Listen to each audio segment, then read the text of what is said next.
I thought I had found the one. Amanda was everything I wanted in a partner. Smart, funny, ambitious, and we shared so many of the same interests and dreams. For 2 years, we built what I thought was a rock-solid relationship that was heading toward marriage. Then her best friend Kyle entered our lives, and everything changed. I still remember the exact moment when Amanda looked at me with cold eyes and called me emotionally manipulative, words I had never heard her use before, but that sounded exactly like something Kyle would say. Before I dive into how I discovered my girlfriend's male best friend was secretly sabotaging our relationship, let me know where you're watching from in the comments. Hit that subscribe button if you've ever had someone try to come between you and someone you loved. I met Amanda at my college friend Brian's housewarming party 3 years ago. She was standing by the bookshelf admiring his collection, and we started talking about our favorite authors. 4 hours later, we were still deep in conversation after most guests had left. We exchanged numbers, and I called her the very next day, something I had never done before, but with her all my usual hesitations disappeared. Our first date was at a small Italian restaurant downtown. I remember how she laughed when I accidentally knocked over my water glass reaching for the bread. Instead of being embarrassed, she helped me mop it up, making jokes about how this would make a great story later. That night, walking her to her door, I already knew this was different from any relationship I had experienced before. We fell into an easy rhythm together. Weekends were spent exploring hiking trails, trying new restaurants, or just curling up on the couch watching documentaries. We introduced each other to our families within the first 6 months. My parents immediately adored her, especially when she brought my mom her famous homemade apple pie. Her parents were a bit more reserved at first, but by the end of our first dinner together, her father was showing me his prized classic car collection, and her mother was sending me home with leftovers. After a year of dating, we decided to move in together. We found a 2-bedroom apartment close to both our workplaces. I will never forget the weekend we spent painting the walls, arguing playfully about furniture placement, and celebrating with takeout on our new living room floor. We established our routines quickly. I did the cooking, she handled the laundry, we cleaned together on Sunday mornings while listening to our favorite podcasts. We talked about our future constantly, where we might want to buy a house someday, how many kids we might want, even what kind of dog we would get first. Everything seemed perfect until Kyle entered the picture about 8 months ago. Amanda introduced him as her oldest friend from college when we ran into him at a coffee shop. They had studied computer science together, and though they had drifted apart for a while after graduation, they had recently reconnected through social media. My first impression of Kyle was positive. He seemed friendly, intelligent, and genuinely interested in getting to know me. I appreciated that Amanda had close friendships and was more than happy to welcome Kyle into our social circle. We invited him to dinner parties, included him in weekend plans, and I even tried to connect him with some of my single friends. Looking back, the red flags were there from the beginning, but at the time they seemed so insignificant. The way Kyle would hug Amanda just a little too long, the inside jokes they shared that they never quite explained to me, the constant texting that would sometimes pull Amanda's attention away during our date nights. But I dismissed these concerns, not wanting to be the jealous, controlling boyfriend. Amanda had told me about her history with Kyle.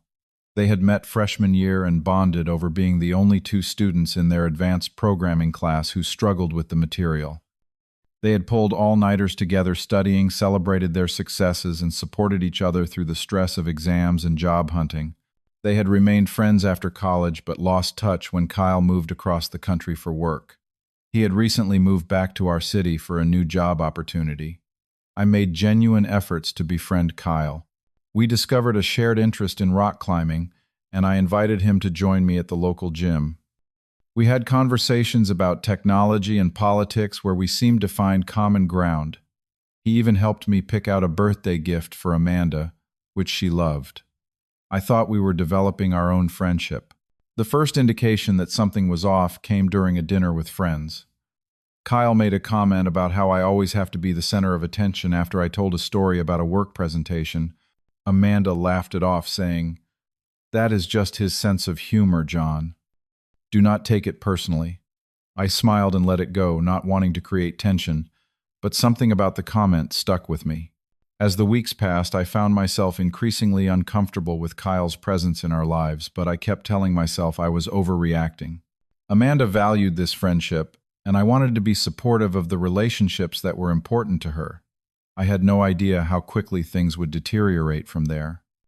Over the next few months, Kyle became an increasingly dominant presence in our lives. What started as occasional hangouts soon turned into multiple weekly visits, often unannounced. Kyle was in the neighborhood, Amanda would explain, as he settled onto our couch for the evening. The group chat between the three of us pinged constantly, and I noticed Amanda would always respond to his messages immediately, even during our private time together. Kyle developed a disturbing pattern of casually mentioning my minor mistakes or flaws in conversation. "Remember when John forgot to make those dinner reservations for your birthday, Amanda?" he would say with a laugh, bringing up a 6-month-old incident I had long since apologized for. "Or I noticed John seems to talk over you sometimes in group settings. That must be frustrating for you." These comments were always delivered with a smile and a tone that made it difficult for me to object without seeming defensive. 3 months ago, Amanda and I had planned a weekend getaway to a lakeside cabin, something we had been looking forward to for weeks. 2 days before our trip, Kyle called Amanda seemingly distraught about a breakup. By that evening, our romantic getaway had somehow transformed into a friend support trip with Kyle joining us. Throughout the weekend, Kyle dominated Amanda's attention with his emotional needs, leaving me feeling like a third wheel on what should have been our special time together. When we returned home, I finally expressed my concerns to Amanda. "I feel like Kyle is becoming a bit too involved in our relationship," I said carefully. "I value your friendship with him, but I also think we need to maintain some boundaries." Amanda's response shocked me. "You are being paranoid," she said dismissively. "Kyle is going through a hard time and he needs support from his friends. I thought you understood that." When I tried to explain that I was not questioning their friendship, but rather the way it was impacting our relationship, she accused me of trying to control who she could spend time with. What I did not realize then was that Kyle had been systematically planting seeds of doubt about my character. He had created a strategy that was as effective as it was insidious. Whenever Amanda and I had even the smallest disagreement, Kyle was the first person she would text. He positioned himself as the supportive friend, the shoulder to cry on, while subtly suggesting that my behavior was problematic. 3 key incidents stand out in my memory as turning points in how Kyle directly undermined our relationship. The first occurred at a party with Amanda's work colleagues. As I struggled to remember the name of one of her newer coworkers, Kyle jumped in. "John never seems to remember the important people in your life, does he? I still remember all your college professors' names." What might have been an innocent moment of forgetfulness was transformed into evidence of my supposed disinterest in Amanda's life. The second incident happened after I had expressed to Amanda that I missed having more one-on-one time together. The next day, she received a text from Kyle with links to several articles about signs of controlling behavior in relationships.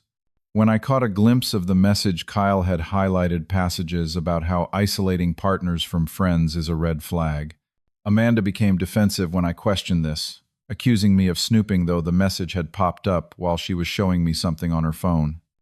The third and perhaps most hurtful incident was when Kyle organized a surprise birthday party for Amanda. As her boyfriend of over 2 years, I naturally assumed I would be involved in planning such an important event. Instead, Kyle took complete control, relegating me to just another guest. He forgot to include me in the planning group chat and made decisions that ignored Amanda's preferences that I knew intimately. When the day came, Kyle presented himself as the thoughtful best friend who knew her better than anyone, while I appeared negligent for not having organized it myself. All of Kyle's criticisms were carefully framed as concern for Amanda's well-being. "I am just worried about you," he would tell her within my earshot. "I want to make sure you are being treated the way you deserve."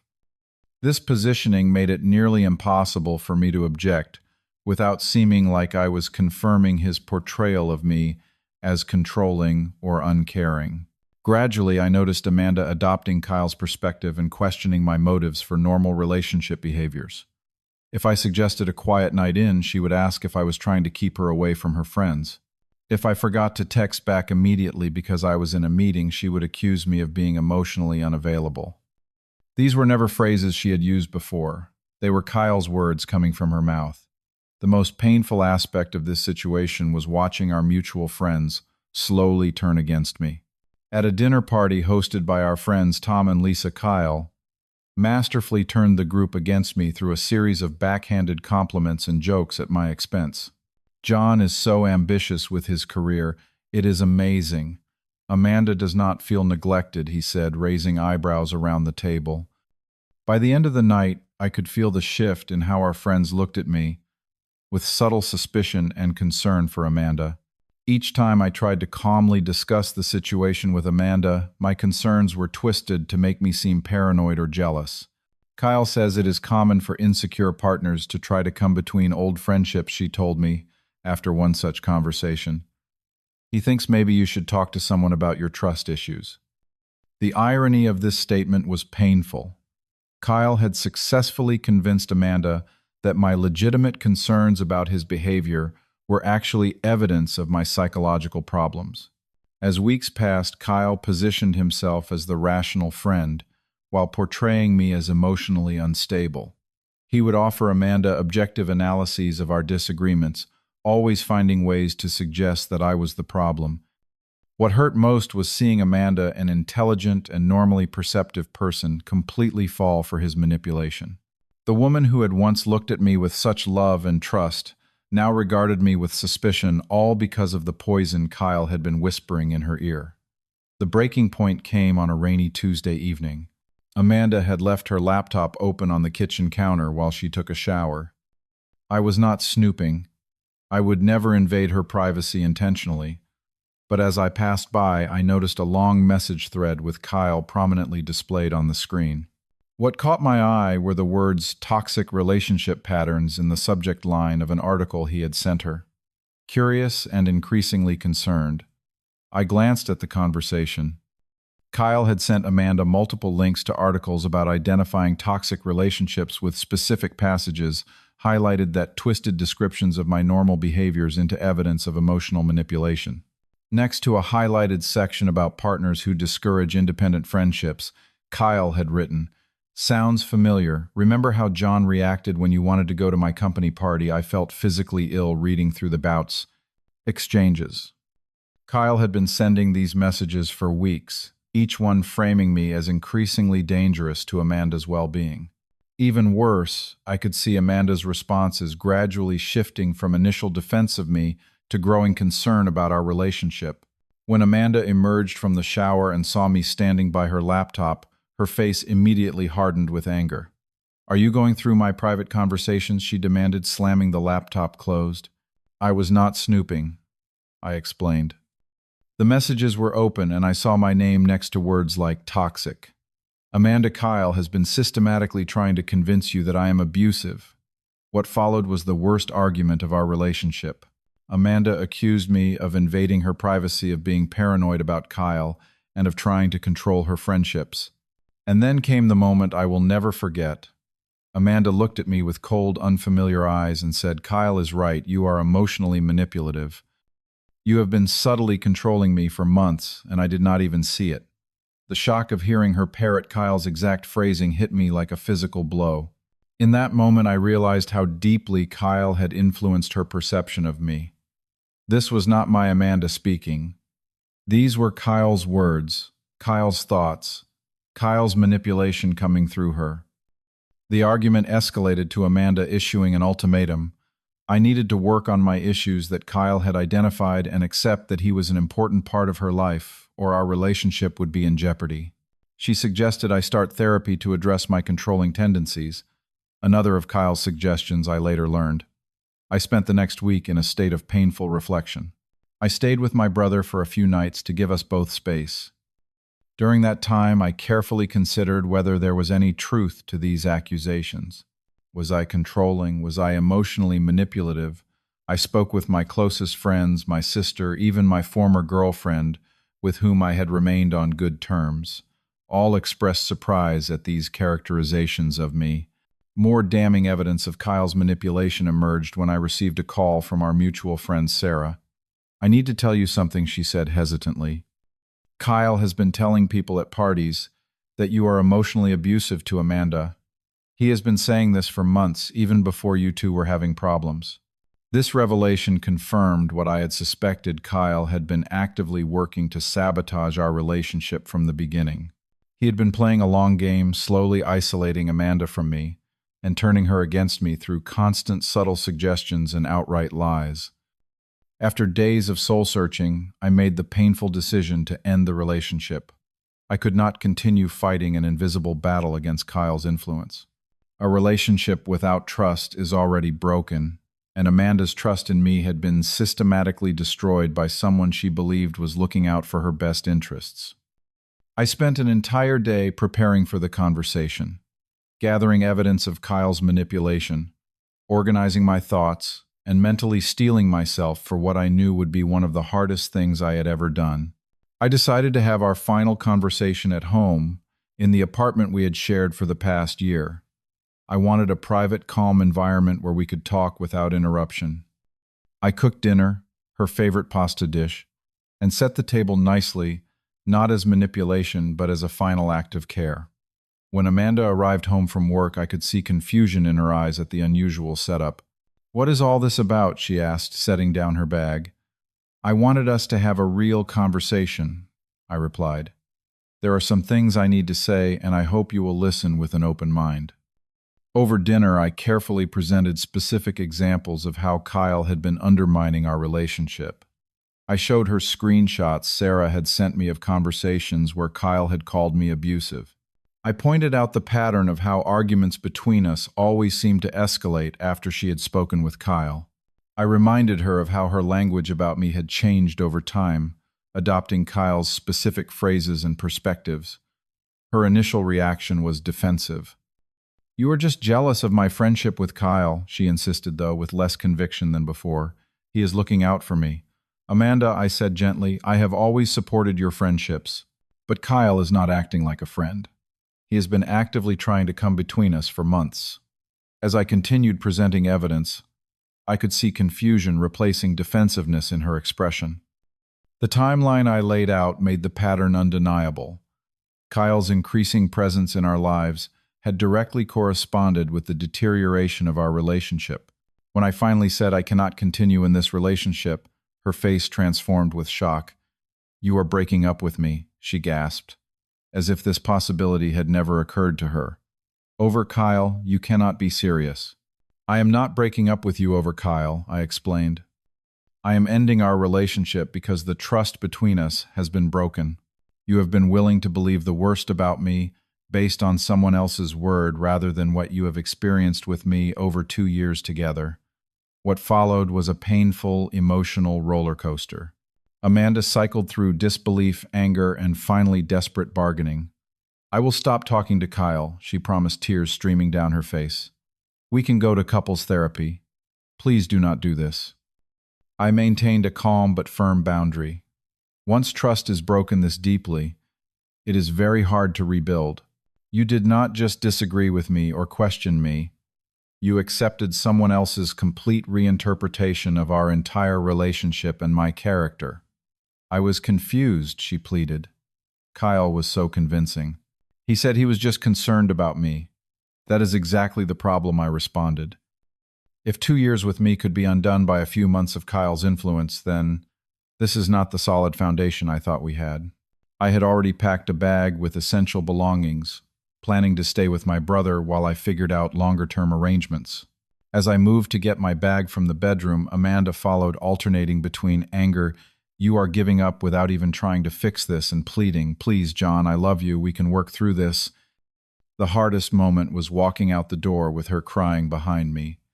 Every instinct wanted me to turn around to comfort her, to try one more time, but I knew that would only prolong the inevitable. Kyle's influence had created a fracture that could not be easily repaired. In the days that followed, my phone was flooded with texts and calls from Amanda. Some were angry accusations, others desperate apologies and promises to cut Kyle out of her life. I responded minimally, maintaining the boundary I had set. As I expected, Kyle positioned himself as Amanda's shoulder to cry on. Through mutual friends, I learned he was spending nearly every evening at our former apartment supporting her through this difficult time. What surprised me was the support I received from friends who had noticed Kyle's behavior patterns. Tom and Lisa, who had hosted that painful dinner party, reached out to say they had become uncomfortable with how Kyle spoke about me when I was not present. The healing process was difficult. I stayed with my brother for 2 weeks before finding a small studio apartment. I started therapy to process the relationship and its ending. Rebuilding my self-trust was the hardest part. Kyle's manipulation had made me question my own perceptions and experiences. 3 weeks after our breakup, I received a long email from Amanda. Unlike her previous messages, this one was calm and reflective. She wrote that after our conversation, she had started paying more attention to Kyle's behavior and comments. She had noticed how he subtly criticized other people in her life, not just me. She had also discovered that Kyle had been telling mutual friends that I was abusive long before she ever had concerns about our relationship. The most revealing part came at the end of her email. The night after you left, Kyle confessed that he has had feelings for me since college. He said he has always thought we should be together and that you were never right for me. I finally see what you were trying to tell me. She followed this with a handwritten letter delivered to my new apartment apologizing for not trusting her own experience with me and allowing Kyle to influence her so deeply. She asked if we could try again, promising that Kyle was completely out of her life. Despite the temptation to reconcile, I knew that our relationship had been fundamentally altered. The trust that had been broken could not simply be restored with an apology, no matter how sincere. I responded kindly but firmly, wishing her well, but maintaining that our relationship had reached its end. In the months that followed, I focused on rebuilding my life. I reconnected with friends who had been influenced by Kyle's portrayal of me. I dedicated more time to my career and hobbies that had taken a back seat during the relationship drama. I began cautiously dating again, though, with a much clearer sense of the boundaries I needed to maintain. The most valuable lesson I learned from this painful experience was the importance of trusting my instincts. I had sensed something was off about Kyle's involvement in our relationship long before I had concrete evidence, but I had dismissed my concerns in an effort to be understanding and supportive. I learned that healthy relationships require not just love and commitment, but also strong boundaries and mutual respect.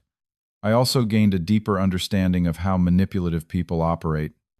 Kyle's tactics, positioning himself as the supportive friend while subtly undermining me, isolating Amanda from my influence, while portraying himself as concerned about her well-being and gradually reframing normal relationship dynamics as toxic, were insidious precisely because they were so difficult to call out without seeming paranoid or controlling. Perhaps the most important realization was that sometimes walking away is the strongest form of self-love. Staying in a relationship where my character was constantly questioned and undermined would have slowly eroded my sense of self. Choosing to leave, despite the pain it caused, was ultimately an act of self-respect. 6 months later, I still occasionally think about Amanda and our relationship. I wonder what might have been different if Kyle had never re-entered her life, or if I had recognized his manipulation earlier. But these thoughts come less frequently now. I have found a new apartment, advanced in my career, and even begun cautiously dating again. The gift of this painful experience, if there is one, has been a stronger sense of self and clearer boundaries.